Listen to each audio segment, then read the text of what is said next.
అలాగే మంచినీటి సమస్య గత ఇక వార్త వివరాల్లోకి వెళ్తే పలంనేరు సబ్ ట్రెజరీలో సీనియర్ అసిస్టెంట్ ముజిబుర్ రెహమాన్ పై పలు శాఖల ఉద్యోగులు ఫిర్యాదు చేయడంతో జిల్లా అధికారులు విచారణ ప్రారంభించారు. నేను లోకల్ అంటూ రిటైర్డ్ ఉద్యోగులు ముందే ఎస్టీఓపై చిందులు వేయడం, కార్యాలయానికి వచ్చే ఉద్యోగులపై కూడా అవమానకరంగా ప్రవర్తించడం రెహమాన్ కు అలవాటైపోయిందని ఆరోపించారు.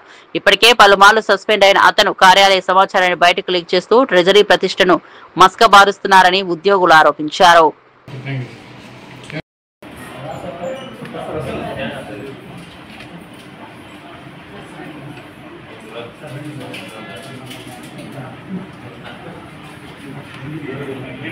166 మంది తీసుకునేది నేనే కదా. కాబట్టి నా మీద ఉండే అంటే మా సంఘం డెవలప్మెంట్ చూసి ఎవరో ఇచ్చారని చెప్పి మణిగారి దగ్గరికి పోయినా. ఇప్పుడు ఖచ్చితంగా జ్యోతి కానీ, ఈనాడు కానీ, ప్రజాశక్తి కానీ మిగతా అనేక పేపర్లు ఉన్నాయి కదా, వాళ్ళు ఎవరు వేయలేదు. మీరు మాత్రం ఎందుకంటే మాకు ఇచ్చినారన్నారు. మీరు చూపించండి మాకు. మీరు చూపించకపోతే నేను హైదరాబాద్ ఆర్టీసీ దగ్గర నేను తిరుపతికి పోవాల్సి వస్తుందంటే ఆయన సెల్లో ఉండదని చూపించాను. దాంట్లో సార్ అది టైప్ చేసినారు తెలుగులో, కింద ఆకాశరామన్న అని రాసినారు.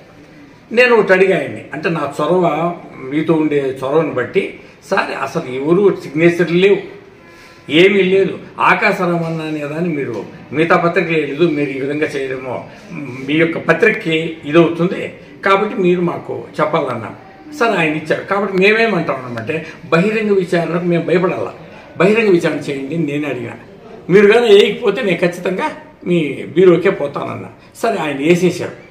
సరే వేస్తూ ఉంటే వీళ్ళు ఇక్కడి నుంచి ఒక మా సాక్షి దినపత్రిక ఇచ్చిండే దీన్ని జిల్లాకు పంపించినామని వేశారు పేపర్లో, మీకు ఆ క్లిప్పింగ్ కూడా ఇస్తా, ప్లస్ రాష్ట్రానికి కూడా పంపించినామని చెప్తున్నారు. కానీ జిల్లాకు కానీ రాష్ట్రానికి కానీ ఎక్కడికి పంపించలా.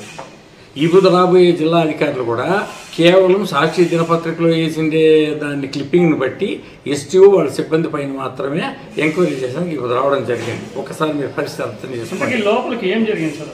ఇప్పుడు ఇక్కడ ఏమన్నా లోపాకారంగా ఏమిటంటే ఇక్కడ మేము అసోసియేషన్లో ఉన్నాం, ఇంకొక అసోసియేషన్ ఉంది, 2 ఉన్నాయి, రిటైర్డ్ పెన్షనర్స్ అసోసియేషన్ మేమున్నాం. ఇప్పుడు దాదాపు 600-700 మంది మా సంఘంలో ఉన్నారు. కొంతమంది ఇప్పుడు ఏమైపోయిందంటే సంఘాల నుంచి బయట వెళ్ళిపోయినారు. వీళ్ళు చేసే కార్యక్రమాలకు మేము గ్రూప్గా చేసేదాని వల్ల మా సంఘ